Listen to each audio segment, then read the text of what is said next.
Hi everyone. So welcome back. This video is going to be the first in a course of 5 videos about gluteal injuries. So in this first video I'm going to talk about gluteal injuries in general, and then I'm also going to talk about deep gluteal syndrome. In the second video you can find out about Gluteus Medius syndrome, otherwise known as runner's butt, and Gluteus Medius tears. In video number 3, I'll be talking about Gluteus Minimus strains.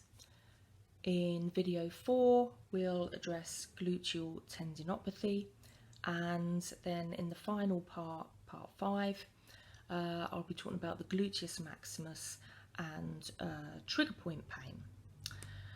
So for this one, let's say it will be general gluteal injuries and deep gluteal syndrome.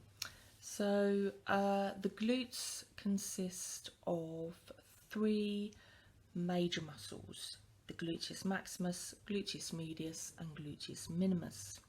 But we also look at sort of associated muscles such as the piriformis and the tensor fasciae lata. The glutes are used in hip movements, and alongside the IT band, they can also be involved in movement of the knee. So this gives you an idea of how the gluteal muscles are set out. So the Gluteus Maximus is that large superficial muscle that spans across the bum cheeks. Then just slightly underneath, on the sort of outer hip area, you've got the Gluteus Medius, underneath which is the Gluteus Minimus. And then you've got the piriformis quite deep in the central bum cheek there, which of course sits alongside the sciatic nerve. So gluteal injuries may also affect surrounding tissues such as that piriformis muscle, and also the obturator muscles, which are the hip rotator muscles, the ischial bursa, which is that fluid sac that cushions the joint, and as we mentioned there, the sciatic nerve. Now, there are various types of gluteal injuries with various causes. So we could be looking at a contusion, which is just like a bruise to the muscle. We could be looking at a strain, which if you've seen any of my other videos on muscle strains, you'll know that there's grades 1, 2 and 3. 1 is just a few of the muscle fibres that are pulled. 2 is a partial tear where probably about half of the muscle fibres are torn, and a grade 3, which is the severe muscle strain, which is where the whole muscle is torn. So a strain is a stretch or a partial tear of the muscle or the tendon. There can also be trauma, whether this is due to a fall or it could be in sort of high contact sports where there may be a direct blow to the buttock area. As with any muscle group, there can be overuse injuries, which are basically just where repetitive movements, repetitive stress through that muscle will cause inflammation and damage either to the gluteal muscle or to the tendons that attach the gluteal muscle to the greater trochanter of the hip.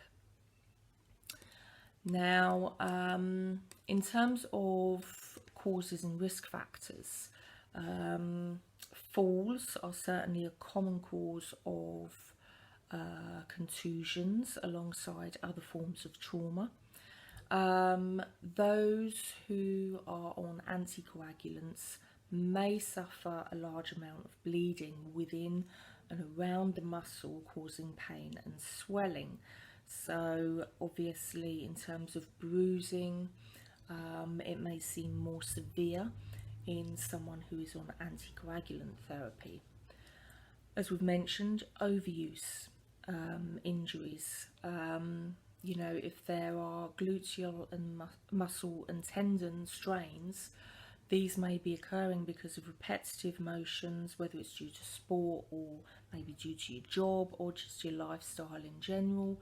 You know, for example, if you do a lot of squatting at the gym, or if your job involves a lot of lifting, you know, these things can cause inflammation in the tissues around the hip.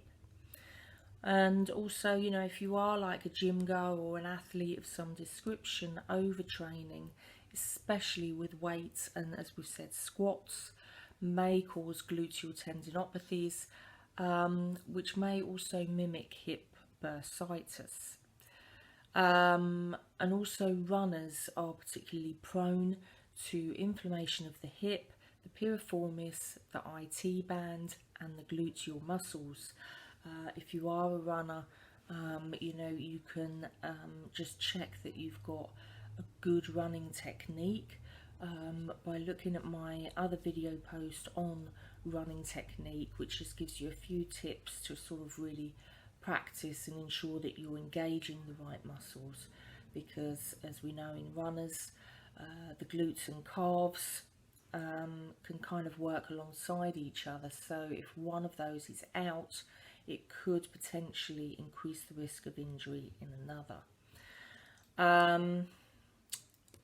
Generally, when we're looking at gluteal injuries, symptoms will include bleeding and bruising, swelling, inflammation, pain, obviously. There may be decreased range of motion in the hip, which will probably make it difficult for you to sit, stand, walk normally, maybe climb stairs. There may be associated fractures of the pelvis, hip or lower back. Potentially if there's nerve involvement, and again we've got that big sciatic nerve there, you know, there could be numbness or tingling or pain that radiates down the legs, such as with sciatica.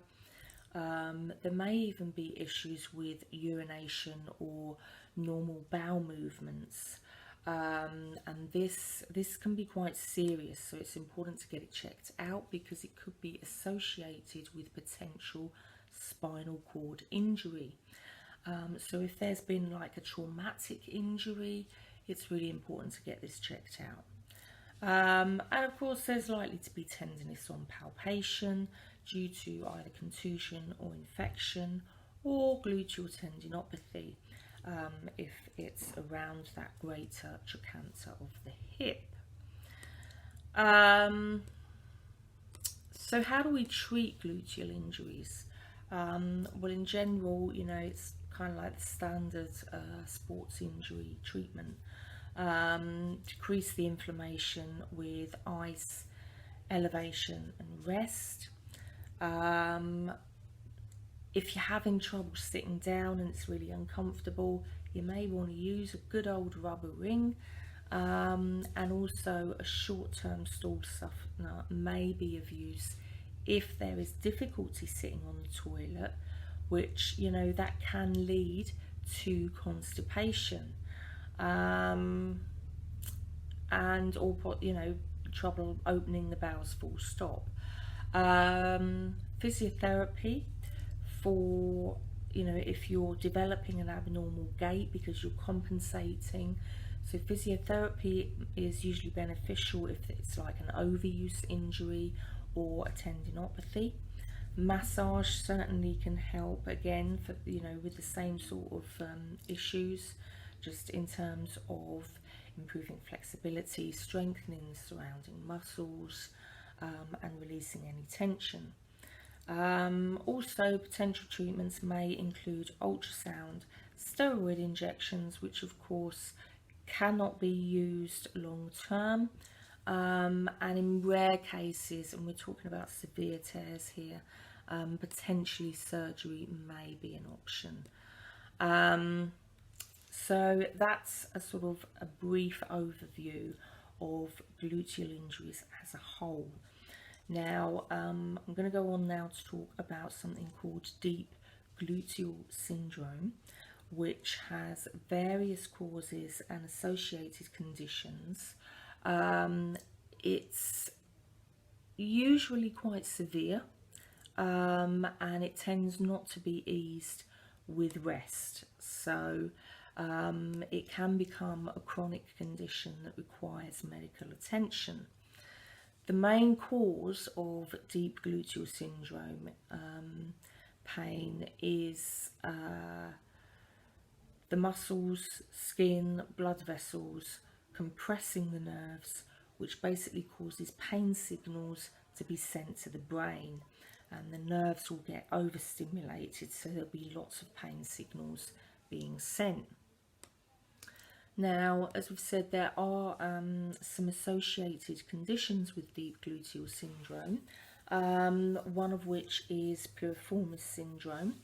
Now, the piriformis muscle in the buttock tightens, and basically, as we've already said, that sits just alongside around the sciatic nerve. And so if the piriformis muscle tightens, it will then compress that sciatic nerve, which is going to cause pain. And if you think your sciatic nerve is one of the biggest nerves in the body, potentially almost the size of your index finger, so if that's going to get compressed, that's going to cause a lot of pain. So you can see here we have the piriformis muscle here, and then the sciatic nerve in yellow.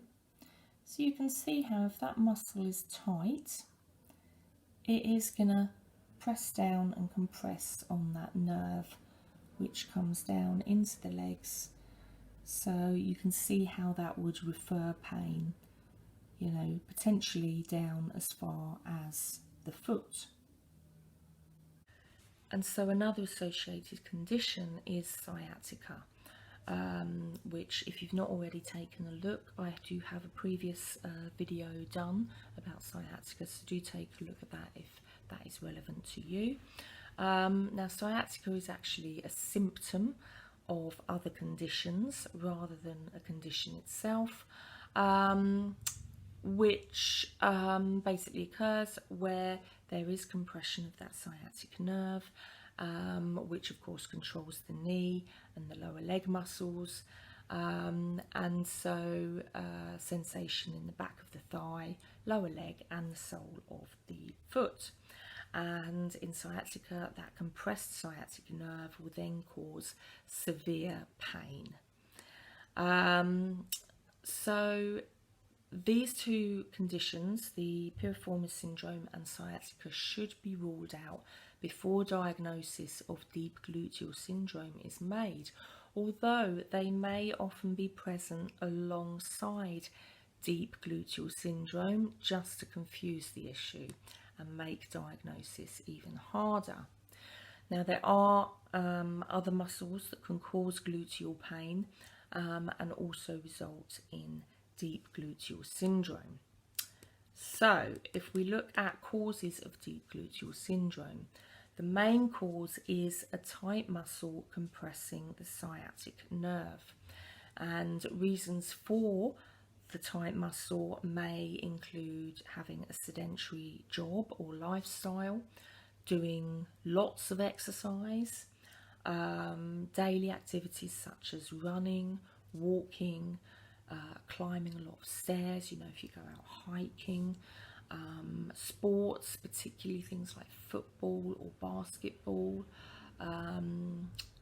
certainly if you have a job in particular where you're lifting heavy objects, if you have had an accident or a fall, or maybe if you've had some sort of deep wound, all of these things can cause a tight muscle. And of course, you know, there's also sort of those usual factors like stress and hormones and all the rest of it. In terms of symptoms of deep gluteal syndrome, the symptoms will generally appear on one side of the body, depending on the cause, but the pain may be present on both sides. And this will be pain in the lower body. There may be tenderness in the buttock, numbness, potentially extending down the back of the leg, and that again is due to compression of the nerve. And there may be discomfort or pain that worsens when you are sitting. So how do you know when to see a doctor? Well, if the pain in your buttock, lower leg, thigh, sole of the foot, if it persists or gets worse over time despite using basic treatment methods, or if the pain starts after an injury, then you should certainly get it checked out by a doctor.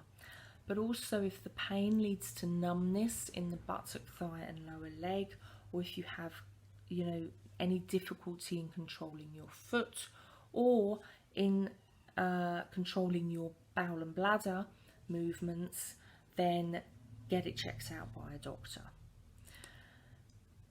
In terms of treatment for deep gluteal syndrome, you're looking at prescription medication. Physiotherapy and massage can be particularly beneficial. Obviously, sort of standard conventional treatments such as ice and warm compresses, ice for the inflammation, warm to relax the muscles, proper rest and muscle relaxation, and then introducing regular mild exercises and stretching just to reduce tension in the future. Reducing some weight to release the load on the lower back and hips. If you are a little bit overweight, it will certainly help. And also surgical treatment if the nerve damage is irreversible, but this is in rare cases. But you can actually try to prevent this issue from arising in the first place by, resting if you are feeling pain in your buttock. Don't push yourself with exercise or daily activities, and if the pain worsens and you're feeling numbness in the buttock and the lower body, do see a doctor to avoid further damage to the nerves. So that's really all the information on gluteal injuries in general and on deep gluteal syndrome. As I said, in the next video number 2, you can get information about the gluteus medius. So we're talking gluteus medius syndrome, otherwise known as runner's butt, and gluteus medius strains. So keep an eye out for that, and you can subscribe to my channel to be notified when those videos come out. Do feel free to leave a comment down below. You can also message me through my Facebook or Instagram, and I will come back to you if you have any questions. If you are a massage therapist, you can also do training with me to get more of a medical understanding about these type injuries. Just go to www.medicalmassagelady.com and you can see what courses are available. A lot of them are online, so you can access those wherever you are in the country or even abroad. But yeah, for now, that is really it from me. So do keep an eye out for the other videos, because there's more coming on gluteal injuries, but there's also lots more topics, pregnancy related, sports injuries, medical conditions, and all sorts of general information on physical and mental health issues and disabilities. So do take a look, but for now that's all from me. So I will see you next time. Take care.